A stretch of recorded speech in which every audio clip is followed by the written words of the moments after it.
भारत माता की, भारत माता की।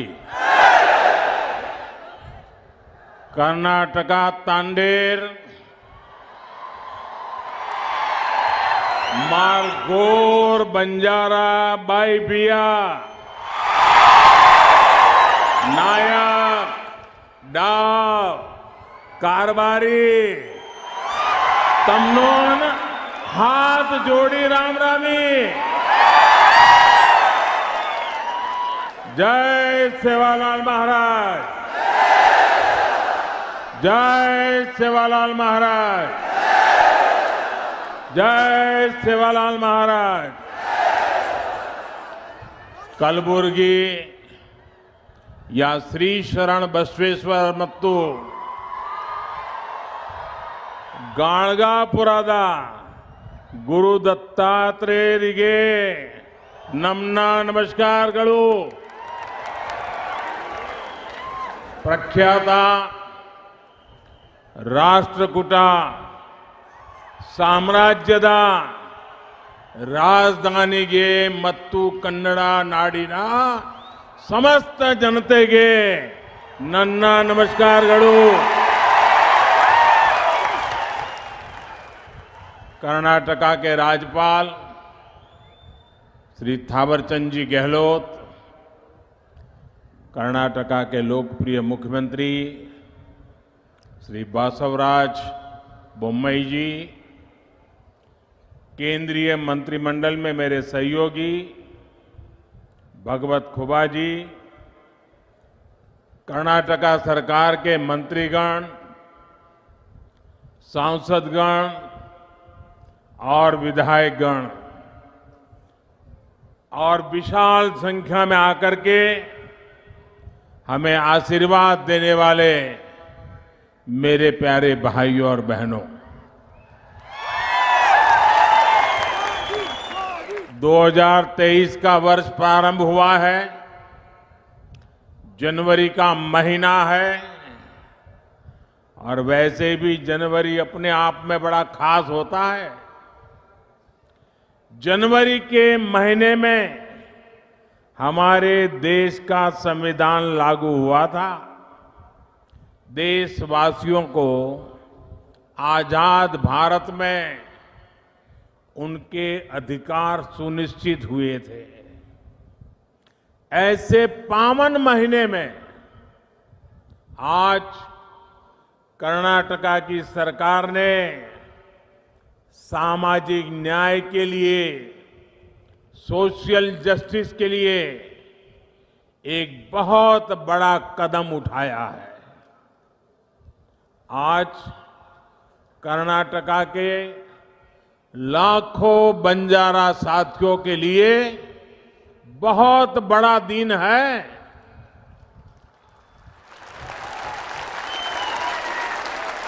अभी 50,000 से अधिक परिवारों को पहली बार उनके घर, उनकी रिहाइश का हक मिला, हक्कू पत्र मिला है। ये कर्नाटका में तांडा बस्तियों में रहने वाले हजारों साथियों, गुमन परिवारों के बेटे बेटियों के उज्जवल भविष्य को सुनिश्चित करने वाला है। कल्याण कर्नाटका क्षेत्र के कलबुर्गी, बीदर, यादगीर, रायचूर और विजयपुरा जिलों की तांडा बस्तियों में रहने वाले सभी मेरे बंजारा भाइयों बहनों को हृदय से बहुत बहुत बधाई देता हूं। कर्नाटका सरकार ने 3,000 से अधिक तांडा बस्तियों को राजस्व गांव का दर्जा देने का बहुत ही महत्वपूर्ण निर्णय लिया है और इस प्रशंसनीय कदम के लिए मैं श्री बोम्मई जी और उनकी पूरी टीम को बहुत बहुत बधाई देता हूं।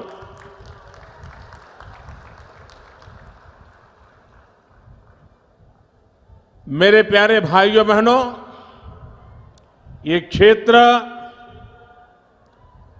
मेरे लिए नया नहीं है और बंजारा समाज भी नया नहीं है, क्योंकि राजस्थान से लेकर के पश्चिमी भारत में नीचे तक चले जाइए, हमारे बंजारा समुदाय के भाई बहन राष्ट्र विकास में अपने तरीके से बहुत बड़ा योगदान दे रहे हैं। और मुझे हमेशा पुराने समय से उनके साथ जुड़ने का आनंद आता रहा है। मुझे बहुत याद है कि 94 के विधानसभा के चुनाव के समय इसी पूरे क्षेत्र में एक रैली में मुझे बुलाया गया था और मैंने जब वहां उस रैली में लाखों की तादाद में हमारे बंजारा भाई बहनों को देखा और बंजारा माताएं बहनें परंपरागत वेशभूषा में लाखों की तादाद में आकर के आशीर्वाद दिए थे, वो पल मैं कभी भूल नहीं सकता हूं भाई। आज आप सभी के लिए कर्नाटका सरकार का ये प्रयास जब मैं देखता हूं तो मुझे सबसे ज्यादा खुशी हो रही है। भाइयों और बहनों, डबल इंजन सरकार ने सुशासन और सद्भाव का वो रास्ता चुना है जो सदियों पहले भगवान बसवन्ना ने देश दुनिया को दिया था। भगवान बसवेश्वरा ने अनुभव मंडपम जैसे मंच से सामाजिक न्याय का, लोकतंत्र का एक मॉडल दुनिया के सामने रखा था। समाज के हर भेदभाव, हर ऊंच नीच से ऊपर उठकर सबके सशक्तिकरण का मार्ग उन्होंने हमें दिखाया था। सबका साथ, सबका विकास, सबका विश्वास और सबका प्रयास, इस मंत्र में भी वही भावना है जो भगवान बसवेश्वरा ने हमें दी थी। आज कलबुर्गी में हम इसी भावना का विस्तार देख रहे हैं। साथियों, हमारे बंजारा समुदाय, गुमंतु, अर्ध गुमंतु समुदाय ने दशकों तक बहुत असुविधा झेली है। अब सबके लिए गौरव और गरिमा के साथ जीने का समय आया है।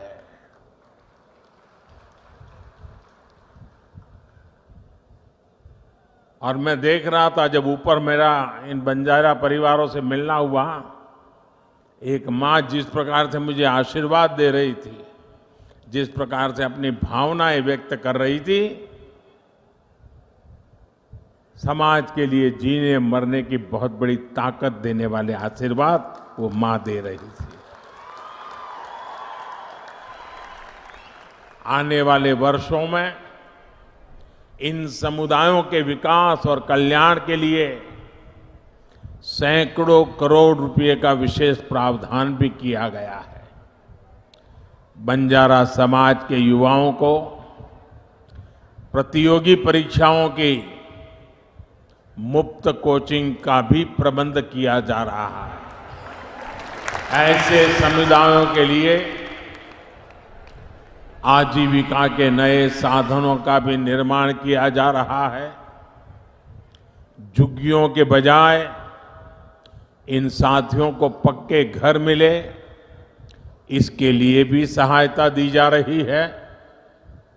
बंजारा, गुमंतु, अर्ध गुमंतु समुदायों का स्थायी पता, स्थायी रिहाइश न होने के कारण जो सुविधाएं उन्हें नहीं मिल पा रही थी, उनका समाधान भी किया जा रहा है।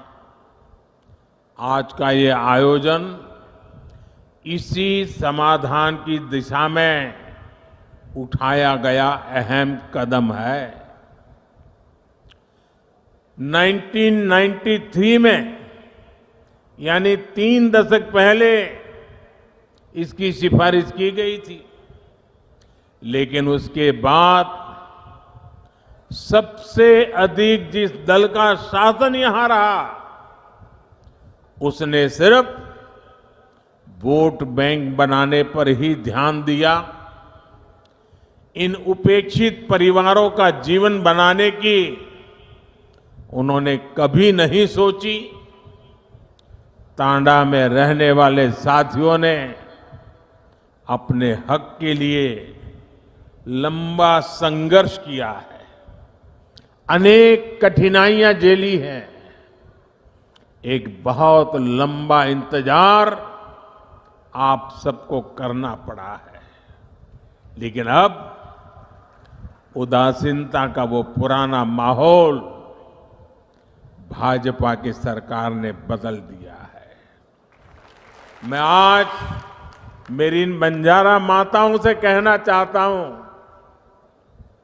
आप निश्चिंत रहिए, आपका एक बेटा दिल्ली में बैठा है।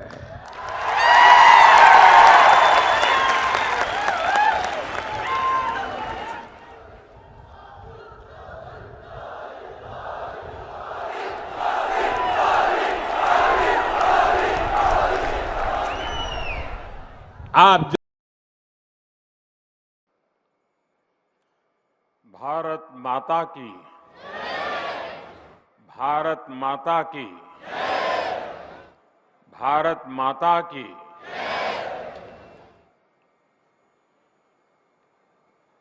त्योहारों की गूंज सुनाई दे रही है चारों तरफ। दिवाली दरवाजे पर दस्तक दे रही हैं और आज एक ऐसा अवसर है, इस एक ही परिश्रम में, इस एक ही प्रेमाइसिस में, परिसर में, एक ही मंच पर स्टार्टअप भी हैं और देश के लाखों किसान भी हैं। जय जवान, जय किसान, जय विज्ञान और जय अनुसंधान।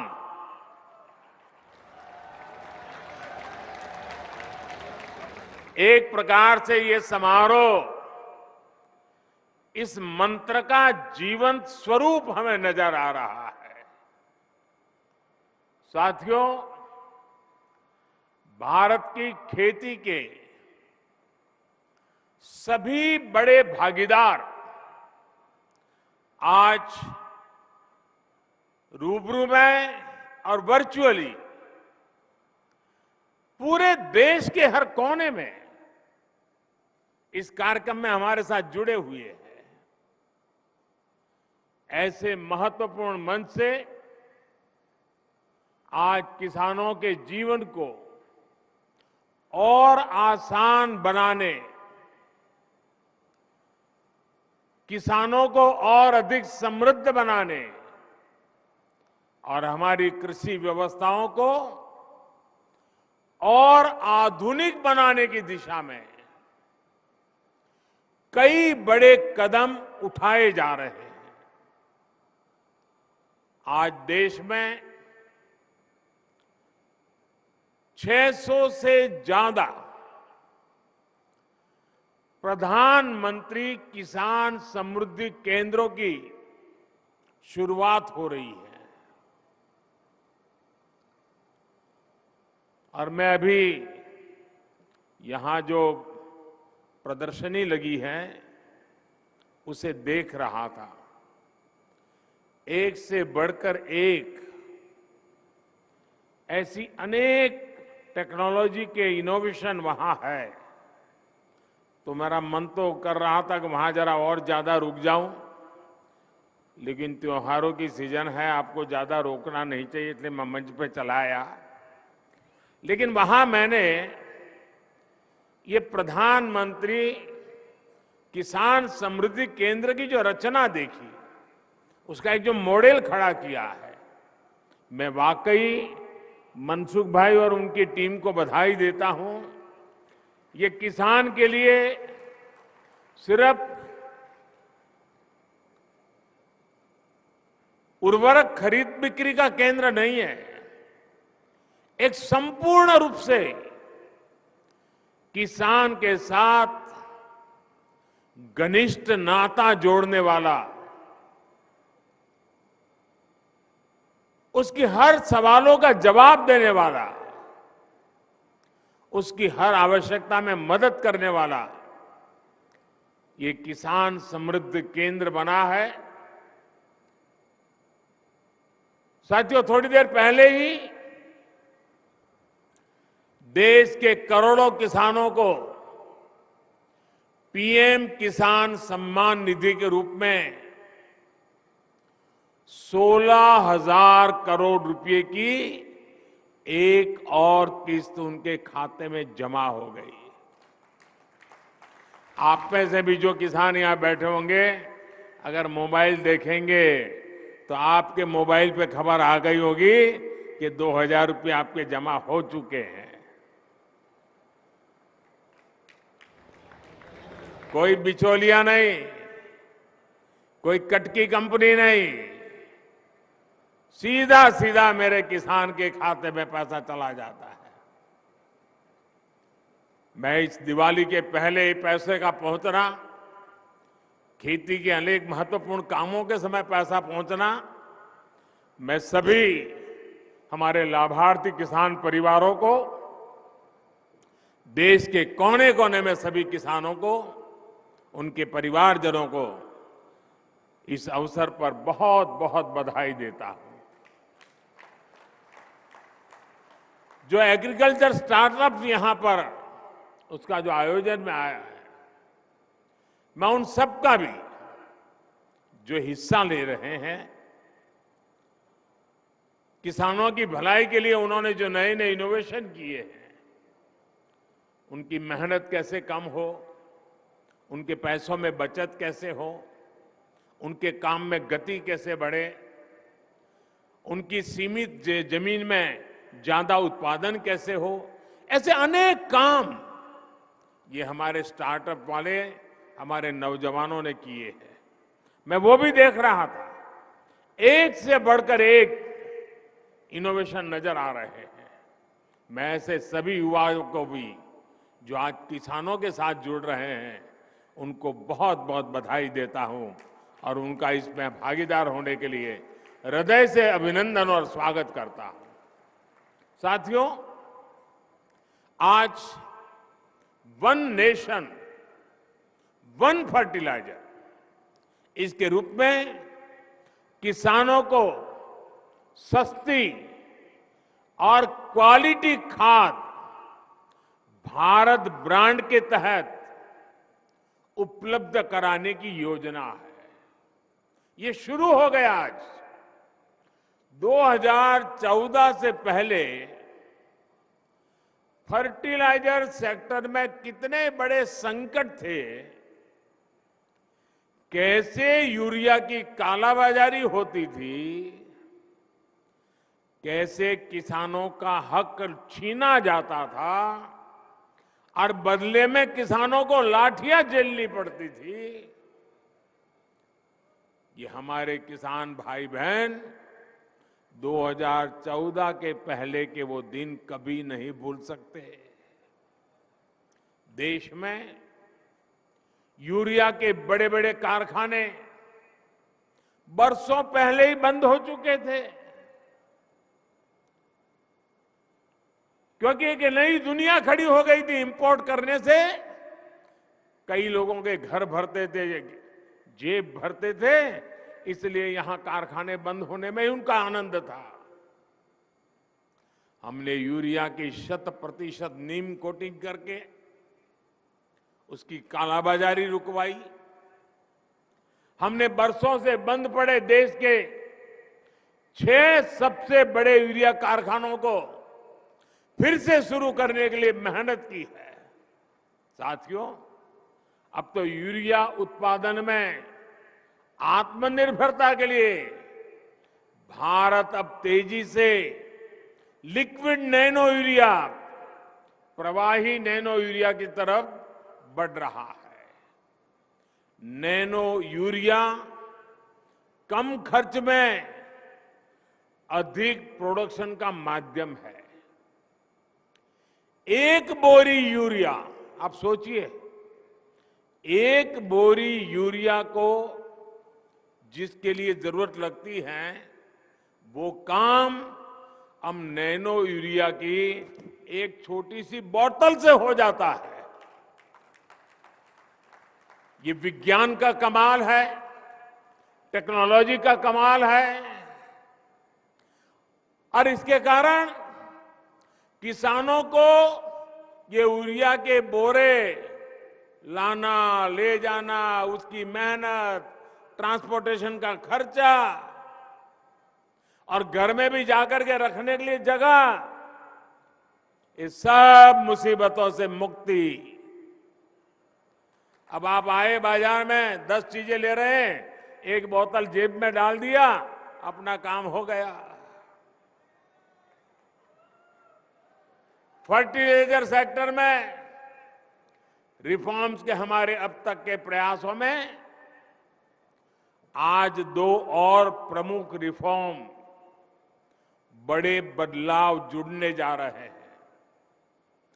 पहला बदलाव यह है कि आज से देश भर की 3.25 लाख से अधिक खाद की दुकानों को प्रधानमंत्री किसान समृद्धि केंद्रों के रूप में विकसित करने के अभियान को आरंभ किया जा रहा है।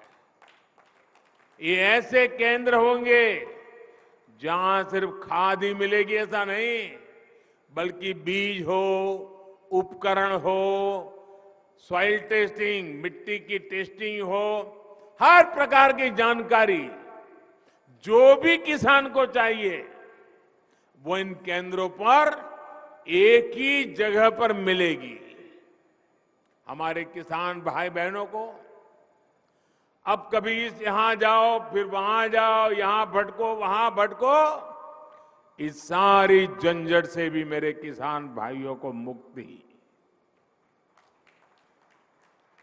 और एक बड़ा महत्वपूर्ण बदलाव किया है, अभी नरेंद्र सिंह जी तोमर बड़े विस्तार से उसका वर्णन कर रहे थे। वो बदलाव है खाद के ब्रांड के संबंध में, उसके नाम के संबंध में, प्रोडक्शन की समान क्वालिटी के संबंध में।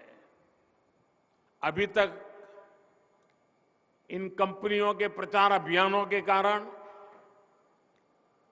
और वहां जो फर्टिलाइजर बेचने वाले लोग होते हैं, जिसको ज्यादा कमीशन मिलता है तो वो ब्रांड ज्यादा बेचता है, कमीशन कम मिलता है तो ब्रांड का वो ब्रांड बेचता नहीं है।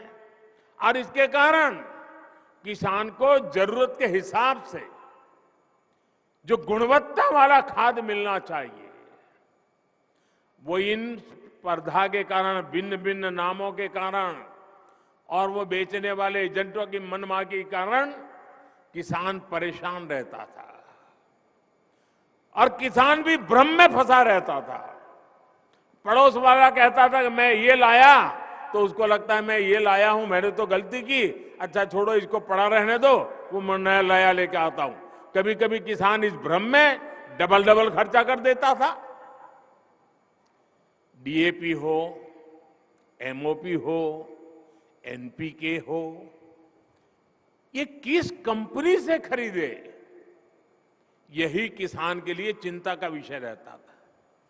ज्यादा मसूर खाद के फेरे में कई बार ऐसा भी ज्यादा देना पड़ता था।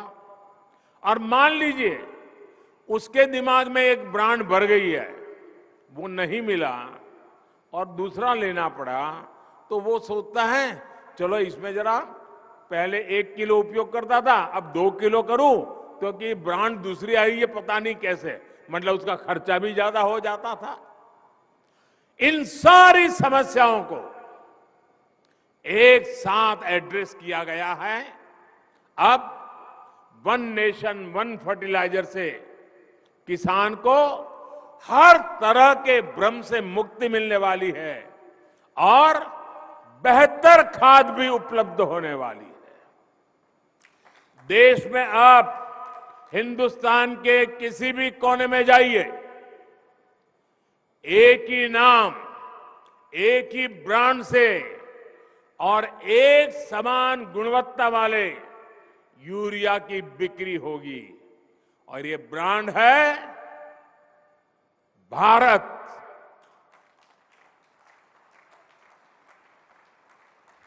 अब देश में यूरिया भारत ब्रांड से ही मिलेगी।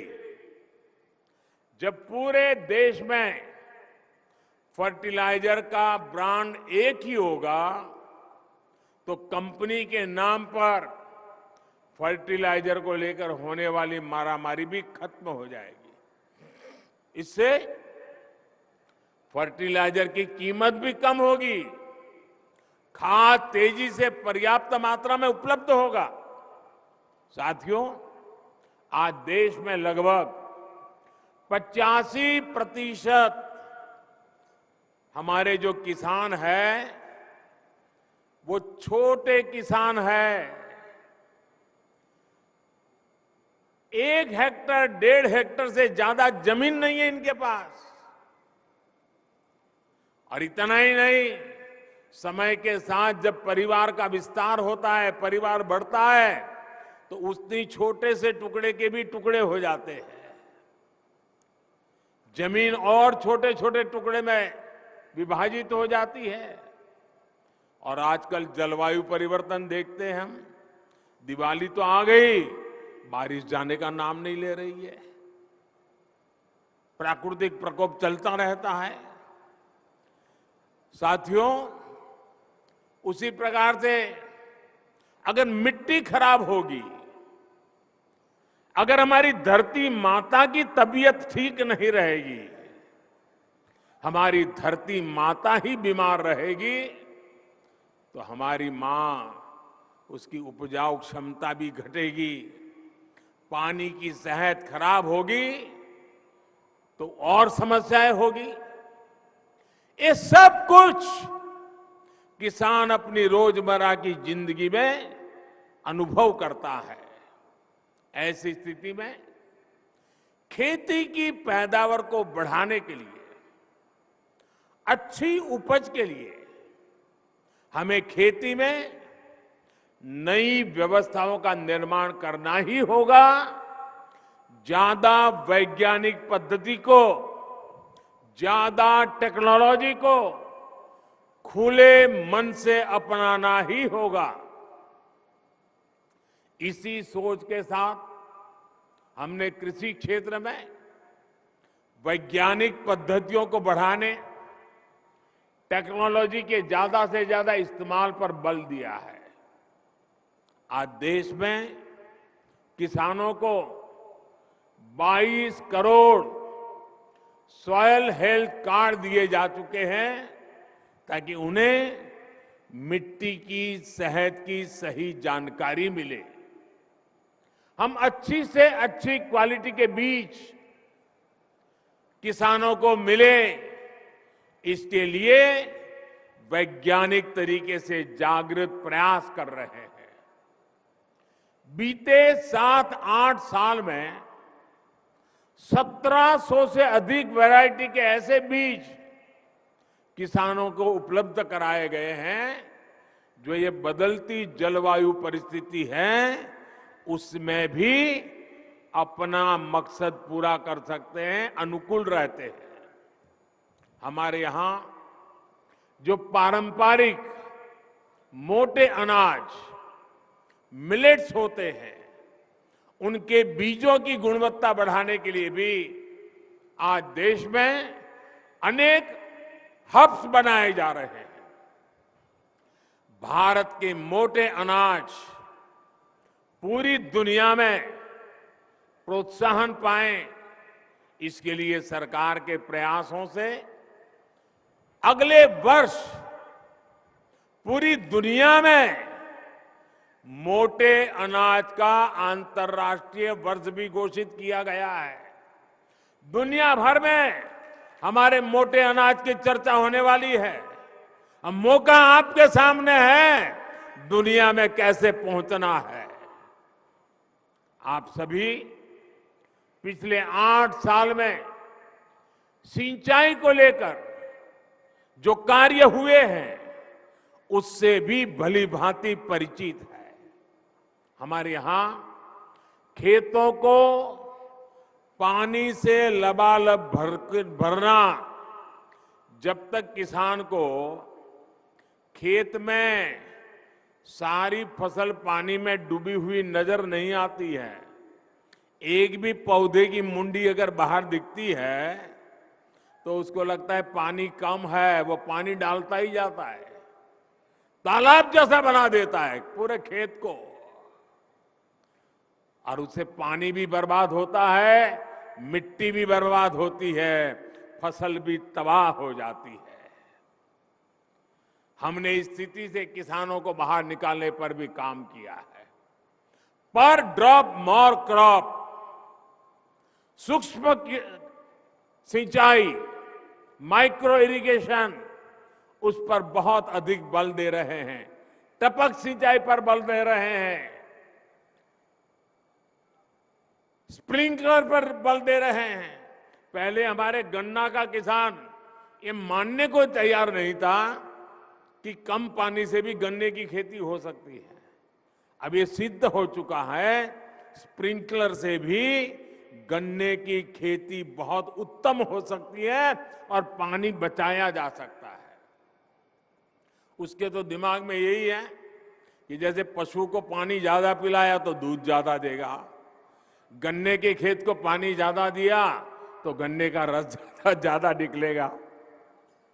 ऐसे ही हिसाब किताब चलते रहे हैं।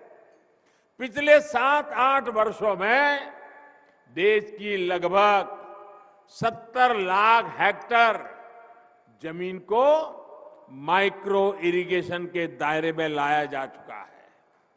साथियों, भविष्य की चुनौतियों के समाधान का एक अहम रास्ता नेचुरल फार्मिंग से भी मिलता है। इसके लिए भी देश भर में बहुत अधिक जागरूकता आज हम अनुभव कर रहे हैं। प्राकृतिक खेती को लेकर गुजरात, हिमाचल प्रदेश और आंध्र प्रदेश के साथ साथ यूपी, उत्तराखंड में बहुत बड़े स्तर पर किसान काम कर रहे हैं। गुजरात में तो जिला और ग्राम पंचायत स्तर पर भी इसको लेकर योजनाएं बनाई जा रही है। बीते वर्षों में प्राकृतिक खेती, नेचुरल फार्मिंग को जिस प्रकार नए बाजार मिले हैं, जिस प्रकार प्रोत्साहन मिला है, उससे उत्पादन में भी कई गुना वृद्धि हुई है। साथियों, आधुनिक टेक्नोलॉजी के उपयोग से छोटे किसानों को कैसे लाभ होता है, इसका एक उदाहरण पीएम किसान सम्मान निधि भी है। इस योजना के शुरू होने के बाद से 2 लाख करोड़ रुपए से ज्यादा सीधे किसानों के बैंक खातों में ट्रांसफर किए गए हैं। जब बीज लेने का समय होता है, जब खाद लेने का समय होता है, तो भी ये मदद किसान तक पहुंच जाती है। देश के 85% से अधिक छोटे किसानों के लिए ये बहुत बड़ा खर्च होता है। आज देश भर के किसान मुझे बताते हैं कि पीएम किसान निधि ने उनकी बहुत बड़ी चिंता को कम कर दिया है। साथियों, आज बेहतर और आधुनिक टेक्नोलॉजी का उपयोग करते हुए हम खेत और बाजार की दूरी को भी कम कर रहे हैं। इसका भी सबसे बड़ा लाभार्थी हमारा छोटा किसान ही है, जो फल, सब्जी, दूध, मछली जैसे जल्दी खराब होने वाले उत्पादों से जुड़ा हुआ है। किसान रेल और कृषि उड़ान हवाई सेवा से इसमें छोटे किसानों को भी बहुत लाभ मिला है। ये आधुनिक सुविधाएं आज किसानों के खेतों को देश भर के बड़े शहरों से, विदेश के बाजारों से कनेक्ट कर रही है। इसका एक परिणाम ये भी हुआ है कि कृषि क्षेत्र से एक्सपोर्ट अब उन देश को भी होने लगा है, जहां पहले कोई सोच भी नहीं सकता था। कृषि निर्यात की बात करें तो भारत दुनिया के टॉप 10 कंट्रीज में है। आज दुनिया के 10 प्रमुख देशों में है। कोरोना की रुकावटों के बावजूद भी 2 साल मुसीबत में गए, उसके बावजूद भी हमारे कृषि निर्यात में 18% की वृद्धि हुई है। गुजरात से बड़े पैमाने पर कमलम फ्रूट, जिसको बाहरी भाषा में ड्रैगन फ्रूट कहते हैं, भारत में उसको कमलम फ्रूट कह रहे, आज विदेश जा रहा है। हिमाचल से पहली बार ब्लैक गार्लिक का एक्सपोर्ट हुआ है। असम का बर्मीज अंगूर, लद्दाख की खुबानी, जलगांव का केला या भागलपुरी जरदारी आम, ऐसे अनेक फल हैं जो विदेशी बाजारों को भा रहे हैं। वन डिस्ट्रिक्ट वन प्रोडक्ट जैसी योजनाओं के तहत ऐसे उत्पादों को आज प्रोत्साहन दिया जा रहा है। आज जिला स्तर पर एक्सपोर्ट हब भी बनाए जा रहे हैं, जिसका लाभ किसानों को हो रहा है। साथियों, आज प्रोसेस्ड फूड में भी हमारी हिस्सेदारी बहुत अधिक बढ़ रही है। इससे किसानों को उपज के ज्यादा दाम मिलने के रास्ते खुल रहे हैं। उत्तराखंड का मोटा अनाज पहली बार डेनमार्क में गया। इसी प्रकार कर्नाटक का ऑर्गेनिक जैकफ्रूट पाउडर भी नए बाजारों में पहुंच रहा है। अब त्रिपुरा भी इसके लिए तैयारी करने लगा है। ये बीज हमने पिछले 8 वर्षों में बोए हैं, जिसकी फसल अब पकनी शुरू हो गई है। साथियों, आप सोचिए, मैं कुछ आंकड़े बताता हूं। ये आंकड़े सुनकर के आपको लगेगा कि प्रगति और परिवर्तन कैसे होते हैं। 8 साल पहले जहां 2 बड़े फूड पार्क ही देश में थे, 2 बड़े फूड पार्क, आज ये संख्या 23 हो चुकी है। अब हमारा प्रयास ये है कि किसान उत्पादक संघों यानी एफपीओ और बहनों के स्वयं सहायता समूहों को भी इस सेक्टर से कैसे अधिक से अधिक जोड़े। कोल्ड स्टोरेज हो, फूड प्रोसेसिंग हो, एक्सपोर्ट हो, ऐसे हर काम से छोटा किसान सीधे जुड़े। इसके लिए आज सरकार लगातार प्रयास कर रही है। साथियों, तकनीक का ये प्रयोग बीज से लेकर बाजार तक पूरी व्यवस्था में बड़े परिवर्तन ला रहा है। हमारी जो कृषि मंडियां हैं, उनको भी आधुनिक बनाया जा रहा है।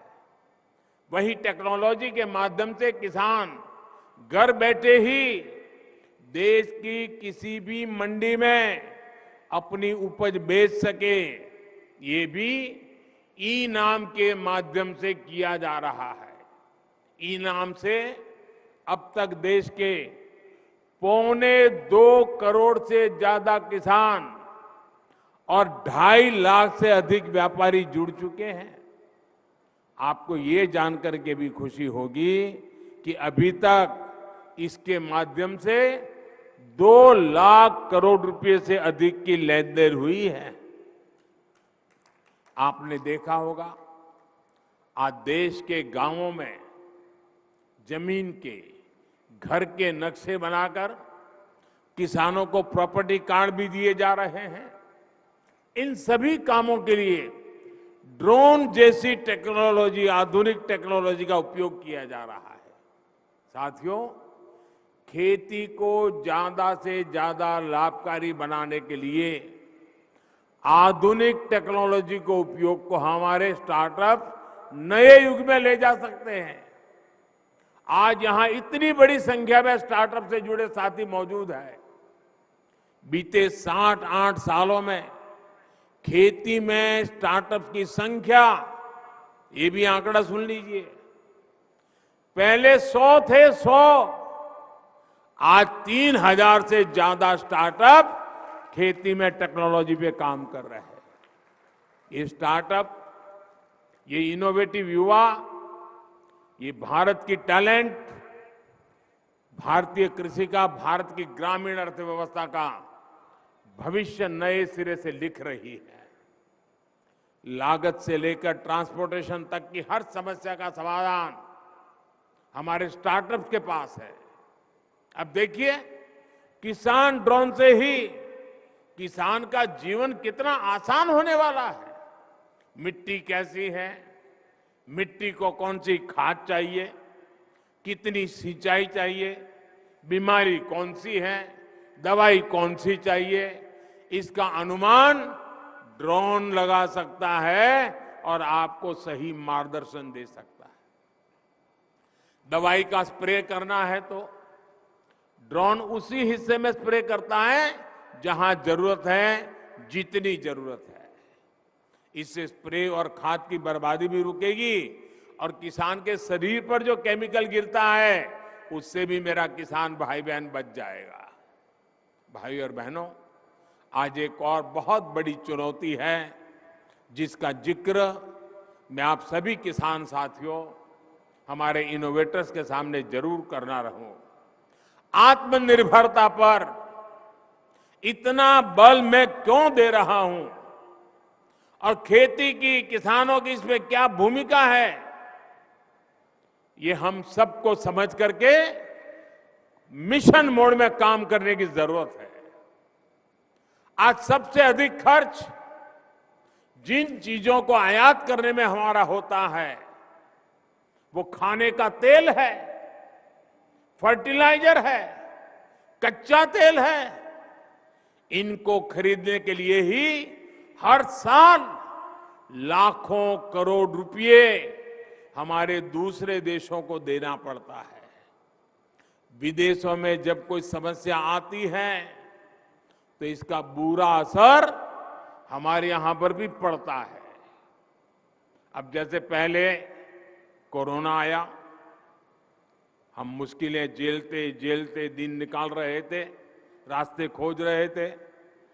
अभी कोरोना तो पूरा नहीं हुआ तो लड़ाई छिड़ गई। और ये ऐसी जगह जहां हम बहुत सी बातें वहां से खरीदते थे, जहां से ज्यादा हमारे पास जरूरतें थी, वही देश लड़ाइयों में उलझे हुए हैं। उन ऐसे ही देशों पर इन लड़ाई का प्रभाव भी ज्यादा हुआ है। अब खाद को ही लीजिए, यूरिया हो, डीएपी हो या फिर दूसरे फर्टिलाइजर, ये आज दुनिया के बाजारों में दिन रात इतनी तेजी से महंगे होते जा रहे हैं, इतना आर्थिक बोझ पड़ रहा है जो हमारे देश को झेलना पड़ रहा है। आज हम विदेशों से 75-80 रुपये किलो के हिसाब से यूरिया खरीदते हैं, लेकिन हमारे देश के किसान पर बोझ न पड़े, हमारे किसान उन पर कोई नया संकट न आए।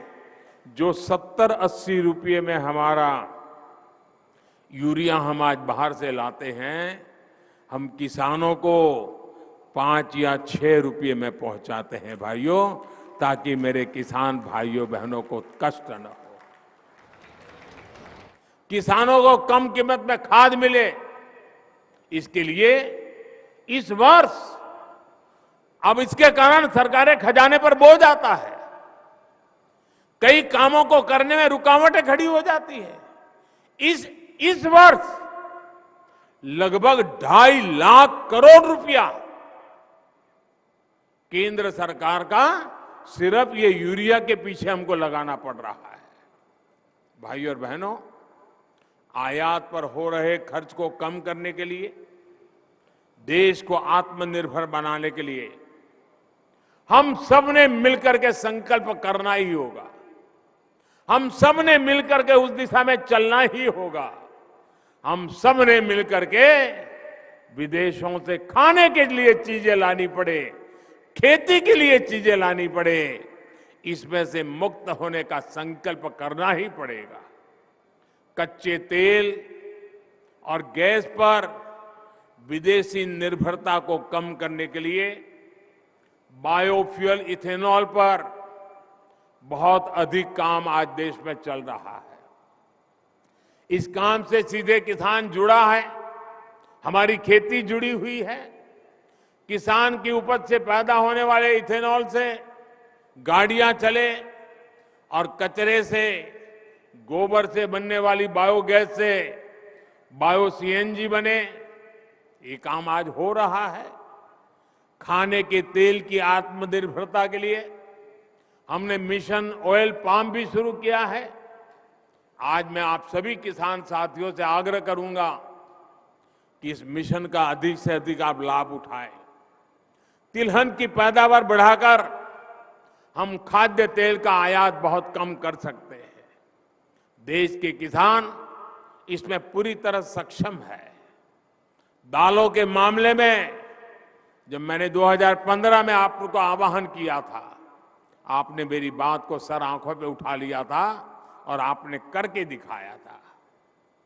वरना पहले तो क्या हाल था, हमें दाल भी विदेशों से ला करके खानी पड़ती थी। जब हमारे किसानों ने ठान लिया तो देखते ही देखते दाल का उत्पादन लगभग 70% तक बढ़ाकर दिखा दिया। ऐसी ही इच्छा शक्ति के साथ हमें आगे बढ़ना है। भारत की कृषि को और आधुनिक बनाना है, नई ऊंचाई पर पहुंचाना है। आजादी के अमृत काल में खेती को हम आकर्षक और समृद्ध बनाएंगे। इसी संकल्प के साथ सभी मेरे किसान भाइयों बहनों को, सभी स्टार्टअप से जुड़े युवाओं को मैं बहुत बहुत शुभकामनाएं देता हूं। बहुत बहुत धन्यवाद।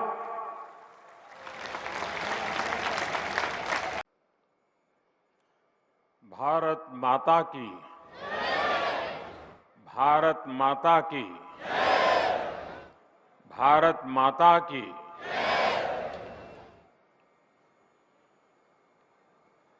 त्योहारों की गूंज सुनाई दे रही है चारों तरफ। दिवाली दरवाजे पर दस्तक दे रही है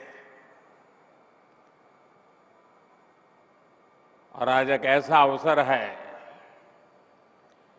इस एक ही परिश्रम में, इस एक ही प्रेमाइसिस में, परिसर में, एक ही मंच पर स्टार्टअप भी हैं और देश के लाखों किसान भी हैं। जय जवान, जय किसान, जय विज्ञान और जय अनुसंधान।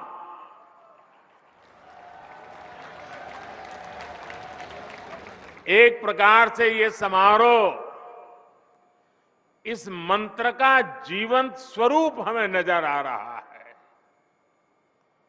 साथियों, भारत की खेती के सभी बड़े भागीदार आज रूबरू में और वर्चुअली पूरे देश के हर कोने में इस कार्यक्रम में हमारे साथ जुड़े हुए हैं। ऐसे महत्वपूर्ण मंच से आज किसानों के जीवन को और आसान बनाने, किसानों को और अधिक समृद्ध बनाने और हमारी कृषि व्यवस्थाओं को और आधुनिक बनाने की दिशा में कई बड़े कदम उठाए जा रहे हैं। आज देश में 600 से ज्यादा प्रधानमंत्री किसान समृद्धि केंद्रों की शुरुआत हो रही है। और मैं अभी यहां जो प्रदर्शनी लगी है उसे देख रहा था। एक से बढ़कर एक ऐसी अनेक टेक्नोलॉजी के इनोवेशन वहां है, तो मेरा मन तो कर रहा था कि वहां जरा और ज्यादा रुक जाऊं, लेकिन त्योहारों की सीजन है, आपको ज्यादा रोकना नहीं चाहिए, इसलिए मैं मंच पे चला आया। लेकिन वहां मैंने ये प्रधानमंत्री किसान समृद्धि केंद्र की जो रचना देखी, उसका एक जो मॉडल खड़ा किया है, मैं वाकई मनसुख भाई और उनकी टीम को बधाई देता हूं। ये किसान के लिए सिर्फ उर्वरक खरीद बिक्री का केंद्र नहीं है, एक संपूर्ण रूप से किसान के साथ घनिष्ठ नाता जोड़ने वाला, उसकी हर सवालों का जवाब देने वाला, उसकी हर आवश्यकता में मदद करने वाला ये किसान समृद्धि केंद्र बना है। साथियों, थोड़ी देर पहले ही देश के करोड़ों किसानों को पीएम किसान सम्मान निधि के रूप में 16,000 करोड़ रुपए की एक और किस्त उनके खाते में जमा हो गई। आप में से भी जो किसान यहां बैठे होंगे, अगर मोबाइल देखेंगे तो आपके मोबाइल पे खबर आ गई होगी कि 2,000 रुपये आपके जमा हो चुके हैं। कोई बिचौलिया नहीं, कोई कटकी कंपनी नहीं, सीधा सीधा मेरे किसान के खाते में पैसा चला जाता है। मैं इस दिवाली के पहले पैसे का पहुंचना, खेती के अनेक महत्वपूर्ण कामों के समय पैसा पहुंचना, मैं सभी हमारे लाभार्थी किसान परिवारों को, देश के कोने कोने में सभी किसानों को, उनके परिवारजनों को इस अवसर पर बहुत बहुत बधाई देता हूं। जो एग्रीकल्चर स्टार्टअप यहां पर उसका जो आयोजन में आया है, मैं उन सबका भी जो हिस्सा ले रहे हैं, किसानों की भलाई के लिए उन्होंने जो नए नए इनोवेशन किए हैं, उनकी मेहनत कैसे कम हो, उनके पैसों में बचत कैसे हो, उनके काम में गति कैसे बढ़े, उनकी सीमित जमीन में ज्यादा उत्पादन कैसे हो, ऐसे अनेक काम ये हमारे स्टार्टअप वाले, हमारे नौजवानों ने किए हैं। मैं वो भी देख रहा था, एक से बढ़कर एक इनोवेशन नजर आ रहे हैं। मैं ऐसे सभी युवाओं को भी जो आज किसानों के साथ जुड़ रहे हैं, उनको बहुत बहुत बधाई देता हूं और उनका इसमें भागीदार होने के लिए हृदय से अभिनंदन और स्वागत करता हूं। साथियों, आज वन नेशन वन फर्टिलाइजर इसके रूप में किसानों को सस्ती और क्वालिटी खाद भारत ब्रांड के तहत उपलब्ध कराने की योजना है। ये शुरू हो गया आज। 2014 से पहले फर्टिलाइजर सेक्टर में कितने बड़े संकट थे, कैसे यूरिया की कालाबाजारी होती थी, कैसे किसानों का हक छीना जाता था और बदले में किसानों को लाठियां झेलनी पड़ती थी।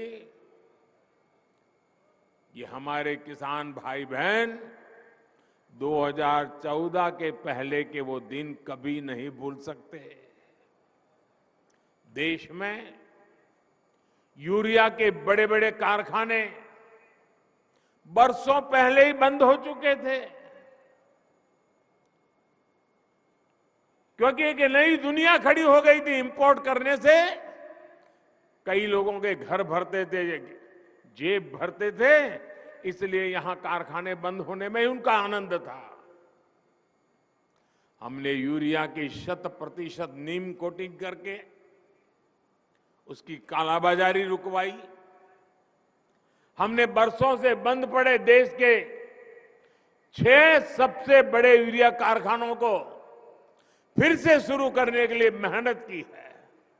साथियों, अब तो यूरिया उत्पादन में आत्मनिर्भरता के लिए भारत अब तेजी से लिक्विड नैनो यूरिया, प्रवाही नैनो यूरिया की तरफ बढ़ रहा है। नैनो यूरिया कम खर्च में अधिक प्रोडक्शन का माध्यम है। एक बोरी यूरिया, आप सोचिए, एक बोरी यूरिया को जिसके लिए जरूरत लगती है वो काम अब नैनो यूरिया की एक छोटी सी बोतल से हो जाता है। ये विज्ञान का कमाल है, टेक्नोलॉजी का कमाल है, और इसके कारण किसानों को ये यूरिया के बोरे लाना, ले जाना, उसकी मेहनत, ट्रांसपोर्टेशन का खर्चा और घर में भी जाकर के रखने के लिए जगह, इस सब मुसीबतों से मुक्ति। अब आप आए बाजार में 10 चीजें ले रहे हैं, एक बोतल जेब में डाल दिया, अपना काम हो गया। फर्टिलाइजर सेक्टर में रिफॉर्म्स के हमारे अब तक के प्रयासों में आज 2 और प्रमुख रिफॉर्म, बड़े बदलाव जुड़ने जा रहे हैं। पहला बदलाव ये है कि आज से देश भर की 3.25 लाख से अधिक खाद की दुकानों को प्रधानमंत्री किसान समृद्धि केंद्रों के रूप में विकसित करने के अभियान को आरंभ किया जा रहा है। ये ऐसे केंद्र होंगे जहां सिर्फ खाद ही मिलेगी ऐसा नहीं, बल्कि बीज हो, उपकरण हो, सॉइल टेस्टिंग, मिट्टी की टेस्टिंग हो, हर प्रकार की जानकारी जो भी किसान को चाहिए वो इन केंद्रों पर एक ही जगह पर मिलेगी।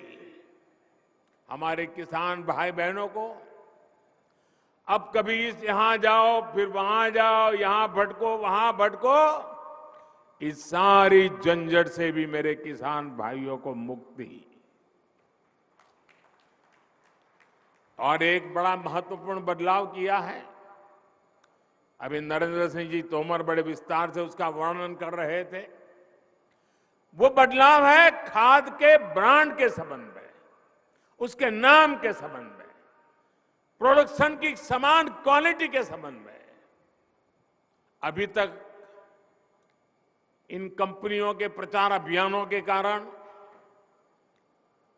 और वहां जो फर्टिलाइजर बेचने वाले लोग होते हैं, जिसको ज्यादा कमीशन मिलता है तो वो ब्रांड ज्यादा बेचता है, कमीशन कम मिलता है तो वो ब्रांड बेचता नहीं है। और इसके कारण किसान को जरूरत के हिसाब से जो गुणवत्ता वाला खाद मिलना चाहिए, वो इन स्पर्धा के कारण, भिन्न भिन्न नामों के कारण और वो बेचने वाले एजेंटों की मनमानी के कारण किसान परेशान रहता था और किसान भी भ्रम में फंसा रहता था। पड़ोस वाला कहता था कि मैं ये लाया, तो उसको लगता है मैं ये लाया हूं, मैंने तो गलती की, अच्छा छोड़ो इसको पड़ा रहने दो, वो मैं नया लाया लेके आता हूं। कभी कभी किसान इस भ्रम में डबल डबल खर्चा कर देता था। डीएपी हो, एमओपी हो, एनपीके हो, ये किस कंपनी से खरीदे, यही किसान के लिए चिंता का विषय रहता था। ज्यादा मसूर खाद के फेरे में कई बार ऐसा भी ज्यादा देना पड़ता था, और मान लीजिए उसके दिमाग में एक ब्रांड भर गई है, वो नहीं मिला और दूसरा लेना पड़ा, तो वो सोचता है चलो इसमें जरा पहले 1 किलो उपयोग करता था, अब 2 किलो करूं, क्योंकि ब्रांड दूसरी आई है पता नहीं कैसे, मतलब उसका खर्चा भी ज्यादा हो जाता था। इन सारी समस्याओं को एक साथ एड्रेस किया गया है। अब वन नेशन वन फर्टिलाइजर से किसान को हर तरह के भ्रम से मुक्ति मिलने वाली है और बेहतर खाद भी उपलब्ध होने वाली है। देश में आप हिंदुस्तान के किसी भी कोने में जाइए, एक ही नाम, एक ही ब्रांड से और एक समान गुणवत्ता वाले यूरिया की बिक्री होगी, और ये ब्रांड है भारत।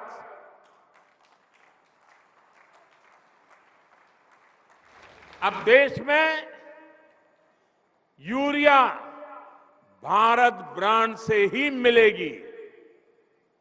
जब पूरे देश में फर्टिलाइजर का ब्रांड एक ही होगा, तो कंपनी के नाम पर फर्टिलाइजर को लेकर होने वाली मारामारी भी खत्म हो जाएगी।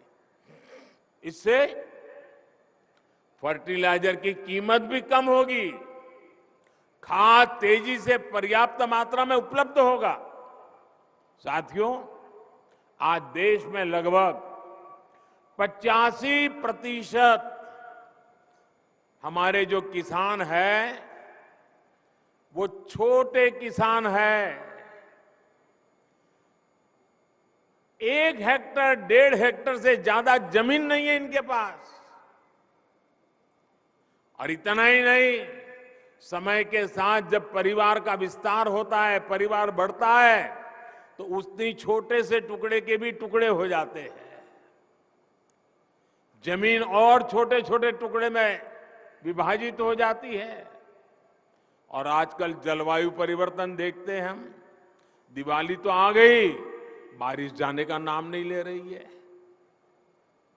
प्राकृतिक प्रकोप चलता रहता है। साथियों, उसी प्रकार से अगर मिट्टी खराब होगी, अगर हमारी धरती माता की तबीयत ठीक नहीं रहेगी, हमारी धरती माता ही बीमार रहेगी, तो हमारी मां, उसकी उपजाऊ क्षमता भी घटेगी, पानी की सेहत खराब होगी, तो और समस्याएं होगी। ये सब कुछ किसान अपनी रोजमर्रा की जिंदगी में अनुभव करता है। ऐसी स्थिति में खेती की पैदावार को बढ़ाने के लिए, अच्छी उपज के लिए हमें खेती में नई व्यवस्थाओं का निर्माण करना ही होगा। ज्यादा वैज्ञानिक पद्धति को, ज्यादा टेक्नोलॉजी को खुले मन से अपनाना ही होगा। इसी सोच के साथ हमने कृषि क्षेत्र में वैज्ञानिक पद्धतियों को बढ़ाने, टेक्नोलॉजी के ज्यादा से ज्यादा इस्तेमाल पर बल दिया है। आज देश में किसानों को 22 करोड़ सॉयल हेल्थ कार्ड दिए जा चुके हैं ताकि उन्हें मिट्टी की सेहत की सही जानकारी मिले। हम अच्छी से अच्छी क्वालिटी के बीज किसानों को मिले, इसके लिए वैज्ञानिक तरीके से जागृत प्रयास कर रहे हैं। बीते 7-8 साल में 1700 से अधिक वैरायटी के ऐसे बीज किसानों को उपलब्ध कराए गए हैं जो ये बदलती जलवायु परिस्थिति है उसमें भी अपना मकसद पूरा कर सकते हैं, अनुकूल रहते हैं। हमारे यहां जो पारंपरिक मोटे अनाज मिलेट्स होते हैं, उनके बीजों की गुणवत्ता बढ़ाने के लिए भी आज देश में अनेक हब्स बनाए जा रहे हैं। भारत के मोटे अनाज पूरी दुनिया में प्रोत्साहन पाए, इसके लिए सरकार के प्रयासों से अगले वर्ष पूरी दुनिया में मोटे अनाज का अंतर्राष्ट्रीय वर्ष भी घोषित किया गया है। दुनिया भर में हमारे मोटे अनाज की चर्चा होने वाली है। अब मौका आपके सामने है, दुनिया में कैसे पहुंचना है। आप सभी पिछले 8 साल में सिंचाई को लेकर जो कार्य हुए हैं उससे भी भली भांति परिचित है। हमारे यहां खेतों को पानी से लबालब भरना, जब तक किसान को खेत में सारी फसल पानी में डूबी हुई नजर नहीं आती है, एक भी पौधे की मुंडी अगर बाहर दिखती है तो उसको लगता है पानी कम है, वो पानी डालता ही जाता है, तालाब जैसा बना देता है पूरे खेत को, और उससे पानी भी बर्बाद होता है, मिट्टी भी बर्बाद होती है, फसल भी तबाह हो जाती है। हमने इस स्थिति से किसानों को बाहर निकालने पर भी काम किया है। पर ड्रॉप मोर क्रॉप, सूक्ष्म सिंचाई, माइक्रो इरिगेशन, उस पर बहुत अधिक बल दे रहे हैं। टपक सिंचाई पर बल दे रहे हैं, स्प्रिंकलर पर बल दे रहे हैं। पहले हमारे गन्ना का किसान ये मानने को तैयार नहीं था कि कम पानी से भी गन्ने की खेती हो सकती है। अब ये सिद्ध हो चुका है, स्प्रिंकलर से भी गन्ने की खेती बहुत उत्तम हो सकती है और पानी बचाया जा सकता है। उसके तो दिमाग में यही है कि जैसे पशु को पानी ज्यादा पिलाया तो दूध ज्यादा देगा, गन्ने के खेत को पानी ज्यादा दिया तो गन्ने का रस ज्यादा निकलेगा। ऐसे ही हिसाब किताब चलते रहे हैं। पिछले 7-8 वर्षों में देश की लगभग 70 लाख हेक्टेयर जमीन को माइक्रो इरिगेशन के दायरे में लाया जा चुका है। साथियों, भविष्य की चुनौतियों के समाधान का एक अहम रास्ता नेचुरल फार्मिंग से भी मिलता है। इसके लिए भी देश भर में बहुत अधिक जागरूकता आज हम अनुभव कर रहे हैं। प्राकृतिक खेती को लेकर गुजरात, हिमाचल प्रदेश और आंध्र प्रदेश के साथ साथ यूपी, उत्तराखंड में बहुत बड़े स्तर पर किसान काम कर रहे हैं। गुजरात में तो जिला और ग्राम पंचायत स्तर पर भी इसको लेकर योजनाएं बनाई जा रही है। बीते वर्षों में प्राकृतिक खेती, नेचुरल फार्मिंग को जिस प्रकार नए बाजार मिले हैं, जिस प्रकार प्रोत्साहन मिला है, उससे उत्पादन में भी कई गुना वृद्धि हुई है।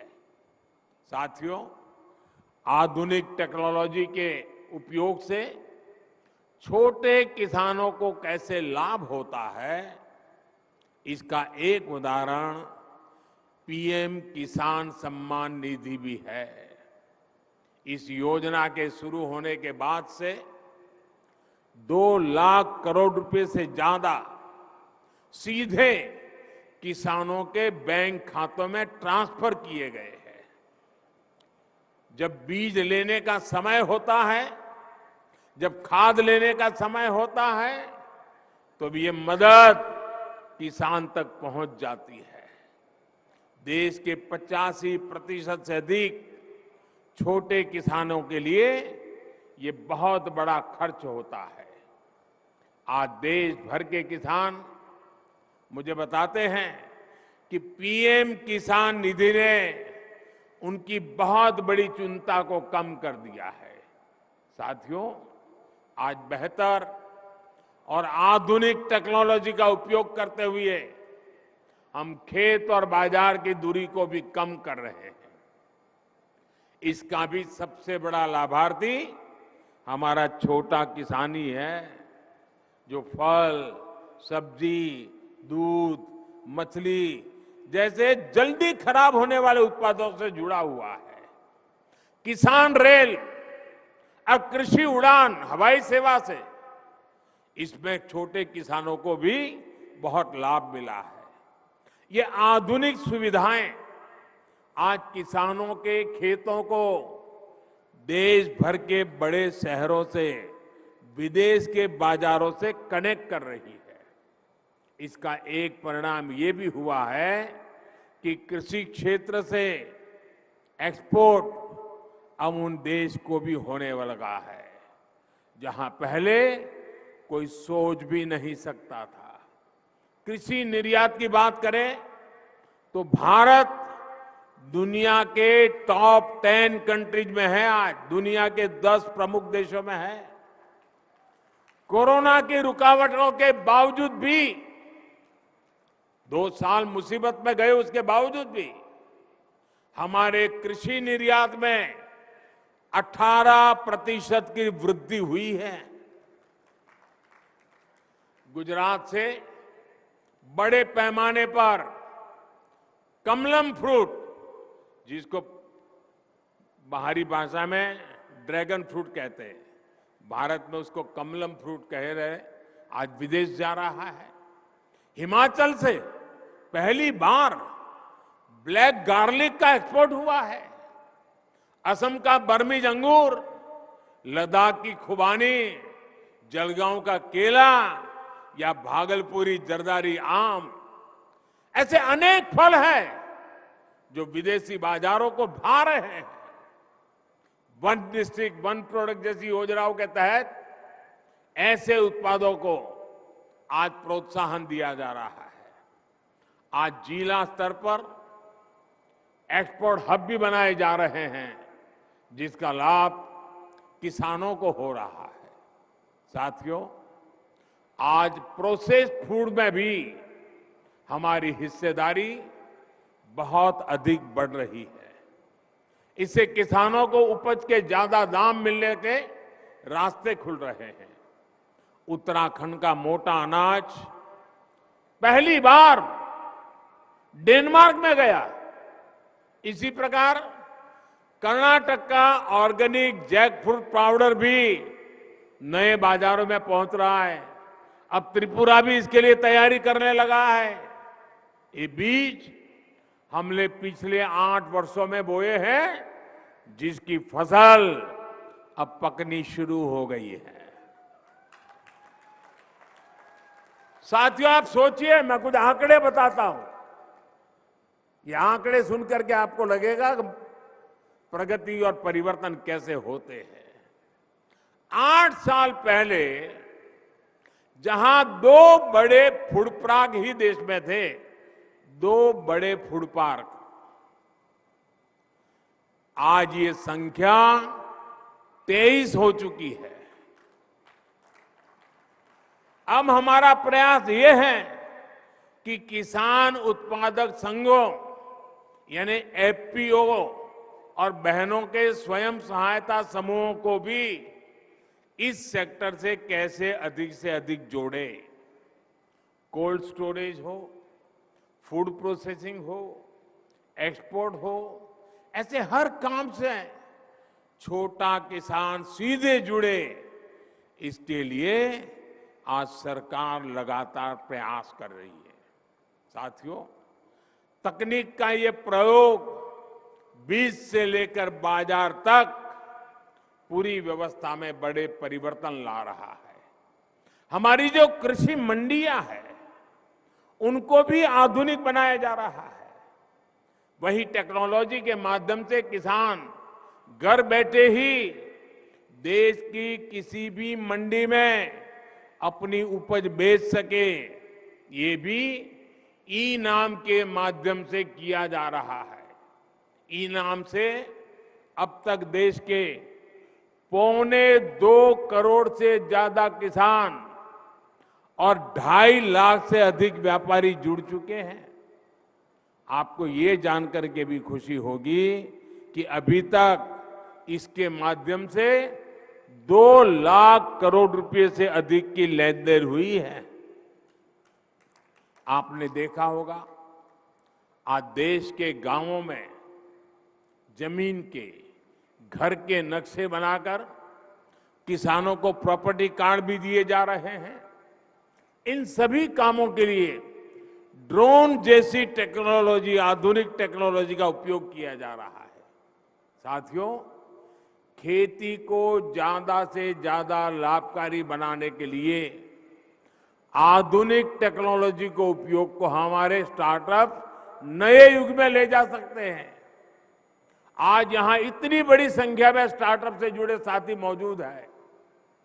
बीते 7-8 सालों में खेती में स्टार्टअप की संख्या, ये भी आंकड़ा सुन लीजिए, पहले 100 थे, 100, आज 3000 से ज्यादा स्टार्टअप खेती में टेक्नोलॉजी पे काम कर रहे हैं। ये स्टार्टअप, ये इनोवेटिव युवा, ये भारत की टैलेंट, भारतीय कृषि का, भारत की ग्रामीण अर्थव्यवस्था का भविष्य नए सिरे से लिख रही है। लागत से लेकर ट्रांसपोर्टेशन तक की हर समस्या का समाधान हमारे स्टार्टअप्स के पास है। अब देखिए, किसान ड्रोन से ही किसान का जीवन कितना आसान होने वाला है। मिट्टी कैसी है, मिट्टी को कौन सी खाद चाहिए, कितनी सिंचाई चाहिए, बीमारी कौन सी है, दवाई कौन सी चाहिए, इसका अनुमान ड्रोन लगा सकता है और आपको सही मार्गदर्शन दे सकता है। दवाई का स्प्रे करना है तो ड्रोन उसी हिस्से में स्प्रे करता है जहां जरूरत है, जितनी जरूरत है। इससे स्प्रे और खाद की बर्बादी भी रुकेगी और किसान के शरीर पर जो केमिकल गिरता है उससे भी मेरा किसान भाई बहन बच जाएगा। भाई और बहनों, आज एक और बहुत बड़ी चुनौती है जिसका जिक्र मैं आप सभी किसान साथियों, हमारे इनोवेटर्स के सामने जरूर करना रहूं। आत्मनिर्भरता पर इतना बल मैं क्यों दे रहा हूं और खेती की, किसानों की इसमें क्या भूमिका है, ये हम सबको समझ करके मिशन मोड में काम करने की जरूरत है। आज सबसे अधिक खर्च जिन चीजों को आयात करने में हमारा होता है वो खाने का तेल है, फर्टिलाइजर है, कच्चा तेल है। इनको खरीदने के लिए ही हर साल लाखों करोड़ रुपए हमारे दूसरे देशों को देना पड़ता है। विदेशों में जब कोई समस्या आती है तो इसका बुरा असर हमारे यहां पर भी पड़ता है। अब जैसे पहले कोरोना आया, हम मुश्किलें झेलते झेलते दिन निकाल रहे थे, रास्ते खोज रहे थे। अभी कोरोना तो पूरा नहीं हुआ तो लड़ाई छिड़ गई।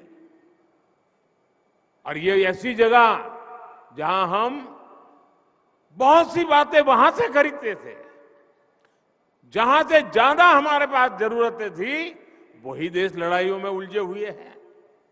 उन ऐसे ही देशों पर इन लड़ाई का प्रभाव भी ज्यादा हुआ है। अब खाद को ही लीजिए, यूरिया हो, डीएपी हो या फिर दूसरे फर्टिलाइजर, ये आज दुनिया के बाजारों में दिन रात इतनी तेजी से महंगे होते जा रहे हैं, इतना आर्थिक बोझ पड़ रहा है जो हमारे देश को झेलना पड़ रहा है। आज हम विदेशों से 75-80 रुपये किलो के हिसाब से यूरिया खरीदते हैं, लेकिन हमारे देश के किसान पर बोझ न पड़े, हमारे किसान उन पर कोई नया संकट न आए, जो 70-80 रुपये में हमारा यूरिया हम आज बाहर से लाते हैं, हम किसानों को 5 या 6 रुपये में पहुंचाते हैं भाइयों, ताकि मेरे किसान भाइयों बहनों को कष्ट न हो, किसानों को कम कीमत में खाद मिले। इसके लिए इस वर्ष अब इसके कारण सरकारें खजाने पर बोझ आता है, कई कामों को करने में रुकावटें खड़ी हो जाती है। इस वर्ष लगभग 2.5 लाख करोड़ रुपया केंद्र सरकार का सिर्फ ये यूरिया के पीछे हमको लगाना पड़ रहा है। भाइयों और बहनों, आयात पर हो रहे खर्च को कम करने के लिए, देश को आत्मनिर्भर बनाने के लिए हम सब ने मिलकर के संकल्प करना ही होगा। हम सब ने मिलकर के उस दिशा में चलना ही होगा। हम सब ने मिलकर के विदेशों से खाने के लिए चीजें लानी पड़े, खेती के लिए चीजें लानी पड़े, इसमें से मुक्त होने का संकल्प करना ही पड़ेगा। कच्चे तेल और गैस पर विदेशी निर्भरता को कम करने के लिए बायोफ्यूल इथेनॉल पर बहुत अधिक काम आज देश में चल रहा है। इस काम से सीधे किसान जुड़ा है, हमारी खेती जुड़ी हुई है।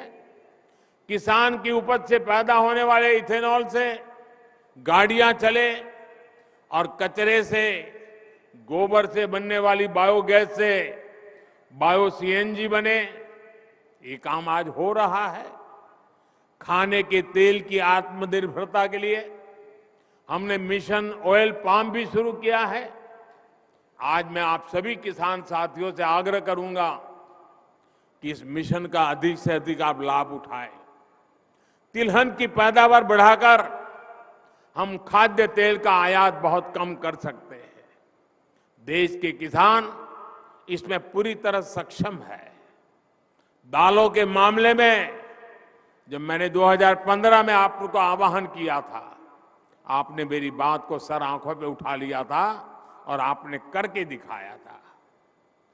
वरना पहले तो क्या हाल था, हमें दाल भी विदेशों से ला करके खानी पड़ती थी। जब हमारे किसानों ने ठान लिया तो देखते ही देखते दाल का उत्पादन लगभग 70% तक बढ़ाकर दिखा दिया। ऐसी ही इच्छा शक्ति के साथ हमें आगे बढ़ना है। भारत की कृषि को और आधुनिक बनाना है, नई ऊंचाई पर पहुंचाना है। आजादी के अमृत काल में खेती को हम आकर्षक और समृद्ध बनाएंगे। इसी संकल्प के साथ सभी मेरे किसान भाइयों बहनों को, सभी स्टार्टअप से जुड़े युवाओं को मैं बहुत बहुत शुभकामनाएं देता हूं। बहुत बहुत धन्यवाद।